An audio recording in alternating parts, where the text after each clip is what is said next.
Nothing compared to what's going on with that Hurricane Harvey. It's now a tropical storm, but financial focus time with our analyst Steve Budin. And you and I were talking a little bit about, first of all, some of the financial aspects of this. Gas prices are going to go up because there's so many refineries in the Houston area, right? Right. Yeah, Houston is the fourth largest city in the United States. So the economic consequences are pretty magnified. Not to mention the industry down there is oil and gas. So many of our nation's refineries are down there. So that's the area that turns the oil into gasoline. And estimates, it's still too early to figure out what the damage is going to be because you're looking, from what I see, all week. It could rain there.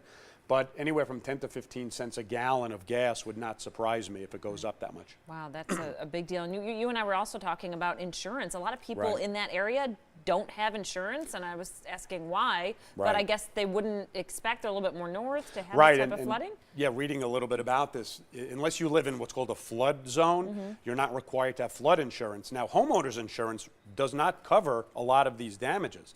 And the sad part about this is the insurance, for the most part, reliquefies in terms of dollars the neighborhoods, because you make an insurance claim and then you can rebuild.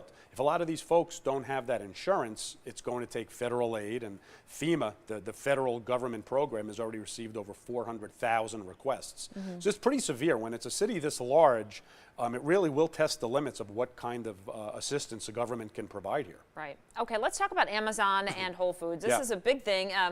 So many people use Amazon, and then we have several Whole Foods here in town in the Las Vegas and Henderson area. So what is this going to mean for people? Are we going to save money? Because I know a lot of people call it whole paycheck, which I'm not one of them, but now it might be half paycheck. Yeah, it could be.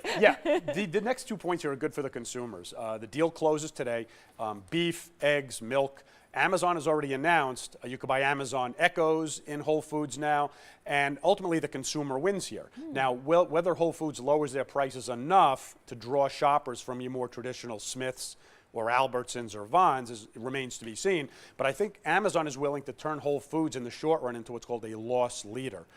Have you come in, check out Whole Foods. You may never have done that before, and they may be willing to lose money in the short run to get you buying at Whole Foods. We'll see if that works. Right.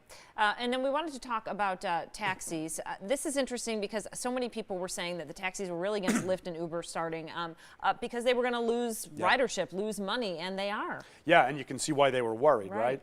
The competition, again, great for the consumer, not necessarily for the business owner, but you had mentioned you went to the airport and you were able to take a taxi versus Lyft, but when I was back east recently, I took Lyft. Now, the problem with Lyft is the prices can change based on what's called peak pricing, whereas the taxi prices, for the most part, are fixed. Whether or not you use either, it's great for the consumer because it gives more competition. Right. But the taxis down 10% year over year in terms of ridership just shows you the powerful effect Uber and Lyft have had on this. Right. I got a special email to me through Uber, and I think that's the thing because they're socially connected, like $10 off this week. So my airport ride was $4 on the way there. The taxi ride on the way back was almost $25, so it's a big difference. And the taxis don't have the technology available that they'll email you with discounts, right? Lyft and Uber can do that, so the taxis have to up their game a little bit. All right. Thanks so much, Steve. Stay with us. We're back after this.